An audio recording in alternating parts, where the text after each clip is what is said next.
अरे इतनी रात के कौन हो सकता है?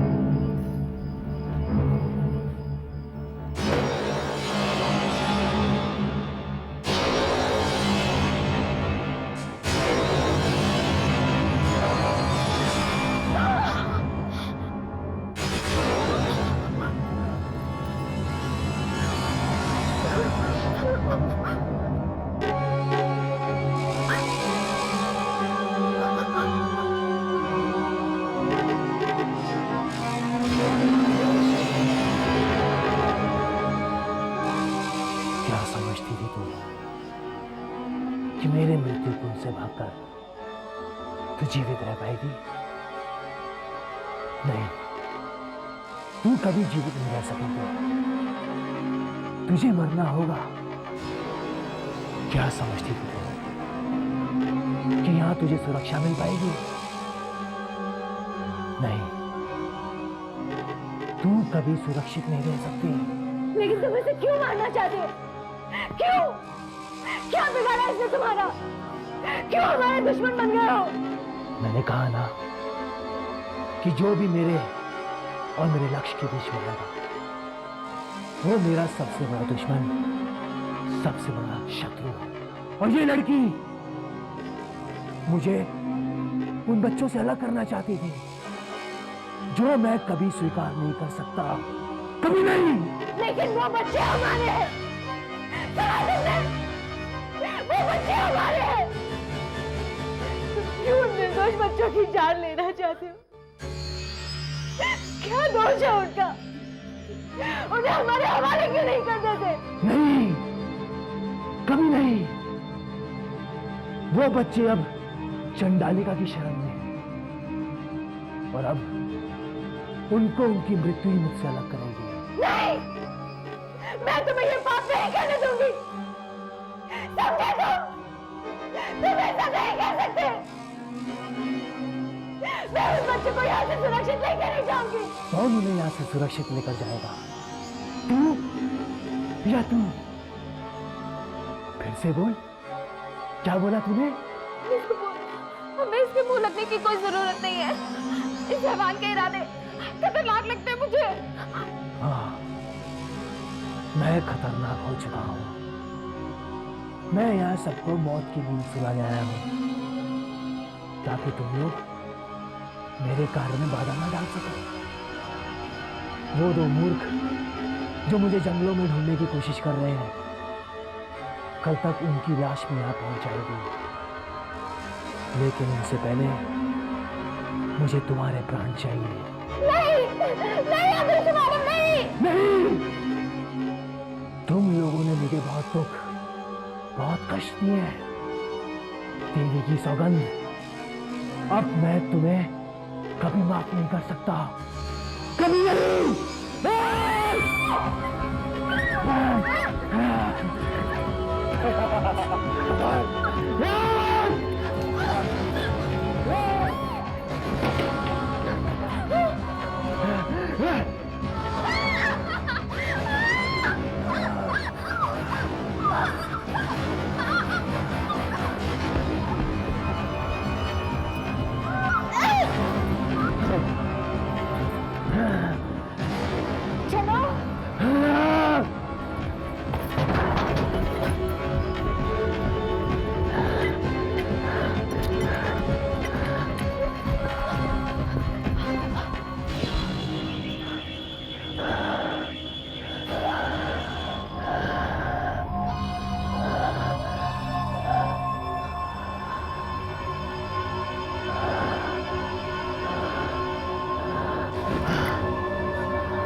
मेरी प्रतीक्षा समाप्त हुई। मैं अपने लक्ष्य में सफल हो गया। देवी चंडालिका मुझसे बहुत प्रसन्न हो गई। मैं अपने लक्ष्य में सफल हो गया। तुम चलो मेरे साथ, चलो उठो। हाँ। मैं तुम्हें अपने साथ लेके जाऊंगा। चलो। कहाँ कहाँ लेके जाना चाहती हो? तेरे राजू के पास। हाँ हाँ, तेरे राजू के पास। तू उससे मिलने चलेगी ना? तुम झूठ तो नहीं बोल रहे हो ना? मुझे मेरे राजू के पास ले चलोगे? हाँ हाँ, मैं झूठ नहीं बोल रहा। तेरा राजू मेरे पास ही है। वो तुझे बहुत याद कर रहा है। तू उससे मिलना चाहती है ना? तो चल उठ, चल मेरे साथ।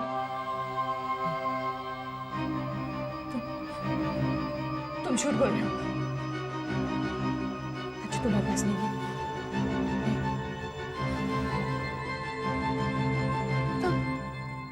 तुम वही राक्षस हो जो अभी अभी मुझे जंगल में मिले थे। तुम मुझे मारना चाहते हो। मैं नहीं आऊंगी तुम्हारे साथ। नहीं आऊंगी मैं तुम्हारे साथ। तुझे मेरे साथ चलना पड़ेगा, वरना देवी चंडालिका मुझसे बहुत अप्रसन्न हो जाएगी। मैंने उसे वचन दिया है कि मैं तुझे उसके चरणों में भेंट करूंगा। तू ये नहीं जानती कि तू मेरे लिए कितनी आवश्यक है, तो फिर मैं तुझे कैसे छोड़ सकता हूं? तुझे लेकर जाऊंगा तो वो दो लड़कियां खुद ब खुद तुझे तलाश करती हुई मेरे पास आ जाएंगी, जो मुझसे जान बचाकर गई हैं। मिसेस कामत, मिस प्रीति अपने कमरे में बिल्कुल अकेली है। कहीं वो राक्षसों ने कोई नुकसान ना पहुंचाए। मिस कपूर, हमें फौरन जाके उनकी मदद करनी चाहिए। चलो।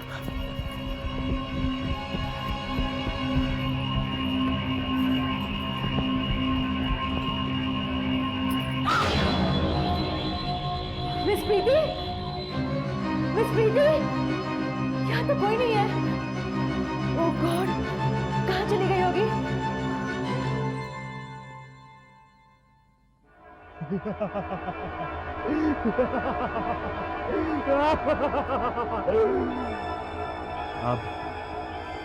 अब इस शरीर से आत्मा अलग हो चुकी है। अब इस आत्मा को मैंने अपना बंदी बना लिया है। अब तेरी ये आत्मा हमेशा हमेशा के लिए मेरी बंदी बनी रहेगी। जानती है क्यों? क्योंकि मेरी देवी चंडालिका ने उस अपंग बच्चे की आत्मा को स्वीकार करने से इनकार कर दिया।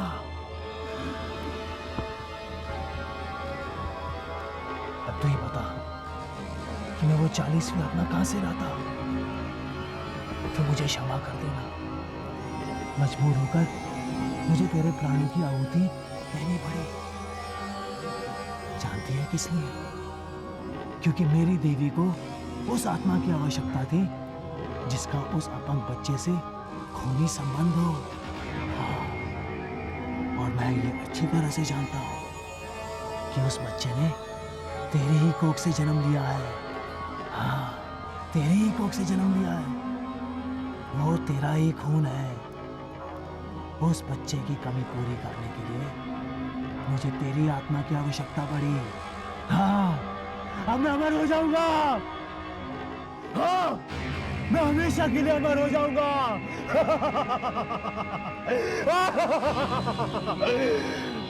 और तेरा ये शरीर हमेशा हमेशा के लिए इस पीपल के नीचे सुरक्षित पड़ा रहेगा। मैं तेरे शरीर को कभी नष्ट नहीं होने दूंगा। ये रहस्य या तो मैं जानता हूं या देवी चंडालिका। किसी को पता नहीं चलेगा कि तू मृत्यु को प्राप्त हो गई है। किसी को तेरा शव भी नहीं मिलेगा। तू कहां है, कैसी है, किसी को कुछ पता नहीं चलेगा। किसी को पता नहीं चलेगा। मिस प्रीति आखिर कहाँ जा सकती है? सारा बंगला छान डाला, लेकिन उनका तो कोई पता नहीं है। मुझे पूरा विश्वास है कि वो अदृश्य मानव ही उनको उठाकर ले गया। ये काम उसी का हो सकता है, वरना कहाँ जा सकती है वो? तो अब हम क्या करेंगे? उन्हें कहाँ तलाश करेंगे? डॉक्टर राहुल और ऑफिसर भी नहीं हमारी मदद के लिए। पता नहीं मुझे क्यों लग रहा है कि अब मिस प्रीति का वापस लौटना बहुत मुश्किल है। वो हैवान उन्हें जहाँ भी लेकर गया होगा वहां से उनका लौटना मुमकिन ही नहीं है। कि वो मुमकिन नहीं है। वो मिलेंगी, जरूर मिलेंगी। नहीं, कोई चमत्कार उन्हें वापस ला सकता है। आप नहीं जानते कि वो कैसा जंगल है, कितना भयानक है कि एक होशमंद आदमी भी अपना रास्ता भटक जाता है। और मिस प्रीति तो होश में भी नहीं है, तो कैसे आ सकती है वो वापस? हम जाएंगे उस जंगल में और उन्हें तलाश करके वापस ले आएंगे। नहीं मैम साहब नहीं, हम आप लोगों को जान जोखिम में डालने नहीं देंगे। आपको हमारी जान की परवाह करने की कोई जरूरत नहीं। मैम साहब, हम कौन होते हैं आप लोगों को रोकने वाले? हम तो केवल विनती कर सकते हैं। मैम साहब, हमारी आंखों में अब इतनी शक्ति नहीं कि और मौत का तांडव देख सके। इस तरह घूर घूर कर मरने से अच्छा है कि हम एक ही बार मर जाए हम। मिसेस कामत, मैं यहाँ आराम करने नहीं आई थी, सबको मुसीबत से बचाने आई थी, उन बच्चों को वापस ले जाने आई थी। यहाँ इस तरह बैठे रहने से कुछ नहीं होगा। हमें जंगल में जाकर उन्हें तलाश करना चाहिए। चलिए मेरे साथ। नहीं मिस कपूर, मैं आपके साथ नहीं आ सकती। क्या? I'm really shocked। ये क्या कह रही हैं आप? मैं जो भी कह रही हूँ बहुत सोच समझ कर कह रही हूँ। अब दोबारा उस जंगल में मैं नहीं जा सकती। उस भयानक जंगल को बहुत करीब से देखा है मैंने, और अब वहां जाने की मुझ में हिम्मत नहीं है। उन बच्चों को सूली पर लटकता हुआ देखने की हिम्मत है आप में? प्रीति को मौत से जूझते हुए देखने की हिम्मत है आप में? यहाँ से खाली हाथ लौटकर शिमला जाने की हिम्मत है आप में? उन बच्चों के पेरेंट्स को जवाब देने की हिम्मत है आप में? हिम्मत नहीं है तो लड़ने की, उन बच्चों को बचाने की? What is wrong with you? आप ऐसा सोच भी कैसे सकती है? अगर एक ही बच्चे को कुछ हो गया तो हमें यहाँ से जाने का अधिकार नहीं होगा। लेकिन हम उस हैवान का मुकाबला भी तो नहीं कर सकते। उसकी शक्ति को हम अपनी आंखों से देख चुके हैं, और अगर उस वक्त हम अपनी जान बचाकर नहीं भागते तो हमारी यहाँ लाशें पड़ी होती। हमने अपनी जान बचाकर प्रीति की जान को खतरे में डाल दिया। आज अगर प्रीति की जान खतरे में है तो वो सिर्फ हमारी वजह से। बहुत बड़ी भूल हो गई हमसे, बहुत बड़ी भूल। और आप मानो या ना मानो, मैं अपने आप को दोषी मानती हूँ। इसलिए मैं प्रीति को ढूंढने जाऊंगी और मुझे आपकी मदद की कोई जरूरत नहीं है। मैं अकेली ही चली जाऊंगी। रुक जाइए मिस कपूर, मैं आपको अकेले नहीं जाने दूंगी। एक पल के लिए मौत के डर ने स्वार्थी बना दिया था मुझे। It's okay. लेकिन मिसेस कामत, इस तरह हिम्मत हारने से कुछ नहीं होगा। हमें जंगल में जाकर बच्चों की और प्रीति की तलाश करनी चाहिए। चलिए।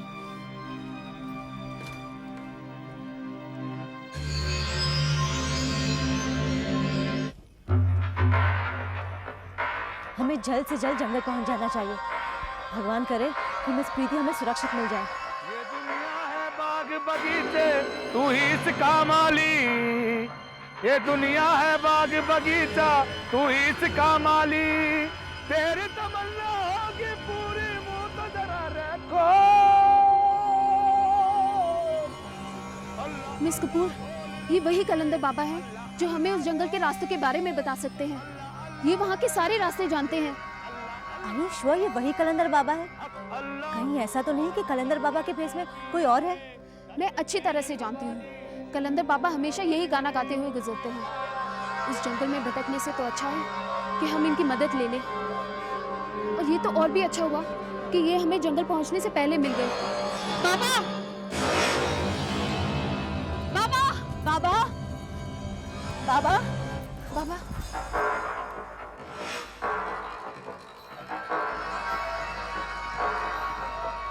दीवाने हैं, पागल हो चुके हैं सबके सब। अपने मौत का जुनून अपने सर पर लेकर अपनी जिंदगियां उस हैवान के हवाले करने चले आए हैं। क्यों लौट क्यों नहीं जाते इस वीरान बस्ती से? बाबा, कैसे लौट जाए हम? उस हैवान ने हमारा सब कुछ छीन लिया है। पहले बच्चों को उठा कर ले गया और अब हमारी साथी मिस प्रीति को भी उठाकर ले गया है। प्लीज हमारी मदद कीजिए। हमें बताइए कि मिस प्रीति कहाँ मिलेगी, कैसे मिलेगी? नहीं मिलेगी, नहीं मिलेगी, वो नहीं मिलेगी। बाबा उनका मिलना बहुत जरूरी है, हम उन्हें ढूंढने की पूरी कोशिश करेंगे। तो फिर जा, तू जिसे ढूंढ रही है ना, वो नहीं, उसकी लाश मिलेगी तुझे। लाश? ये आप कैसी बातें कर रहे हैं बाबा? अरे जो मैं कह रहा हूँ तू उसे मार। उस खबीस ने ले ली है उस औरत की जान। जा जा वहां जाके देख, उस पेड़ के नीचे पड़ा है उसका लाशा। नहीं नहीं बाबा, ऐसी मत कहिए, ऐसी बददुआ मत दीजिए। वो जहाँ भी हो सुरक्षित हो, हमारे लिए उनका जिंदा होना बहुत जरूरी है। अब पछताए क्या होत रे, जब चिड़िया चुक गई खेत रे। उसे उसे उसकी रूह, उसकी आत्मा सरोकार थी, सोई ले गया, कैद कर लिया उसने उसकी रूह को। रूह को कैद कर लिया? हाँ, उस खबीस ने कच्ची मिट्टी के बंधने में उसकी रूह को कैद कर लिया है। कच्ची मिट्टी के बदले में? अरे कच्ची मटकी में, कच्ची मटकी में बंद है उसकी आत्मा, और लाल कपड़े में लिपटी हुई उस पेड़ पर लटक रही है जहाँ वो खबीस अपनी तपस्या करता है, साधना करता है। बाबा, बाबा क्या हम लोग वहाँ जा सकते हैं? अब वहाँ जाने से क्या फायदा? बाबा हम वहाँ जाना चाहते हैं, हम प्रीति को अपनी आंखों से देखना चाहते हैं। हम नहीं मानते कि प्रीति की मौत हो चुकी है। अरे वो अपनी मौत नहीं मरी। हाँ, अगर कोई अपनी जान पर खेले तो वो बच भी सकती है। कैसे बाबा, कैसे? अपने माथे पर कफन बांधना होगा, अपनी जान को हथेली पर रखना होगा। हम तैयार हैं बाबा, हम अपने बलिदान के लिए तैयार हैं। बताइए हमें क्या करना होगा? अगर किसी तरह से उस खबीस के ठिकाने तक पहुंचकर उस कच्ची मटकी को ले आओ तो वो बच जाएगी जिसमें उसकी रूह कैद है। हम उस कच्ची मटकी को किसी भी तरह लेकर आएंगे बाबा। तुम्हें उसके लिए बहुत होशियारी से जाना होगा, वो भी एक साथ नहीं, अलग अलग। अलग अलग? अलग अलग क्यों बाबा? वो इसलिए कि अगर तुम साथ साथ गए तो साथ में मारे जाओगे, और अगर अलग अलग गए तो एक ना एक तो बच ही जाएगा उस कच्ची मटकी तक। समझ गई ना मेरी बात? समझ गई बाबा, मैं आपकी बात अच्छी तरह से समझ गई। तो फिर जाओ, अल्लाह मददगार है। तू ही सबका पालने वाला, तू ही सबका वाली, ये दुनिया है बाग बगी।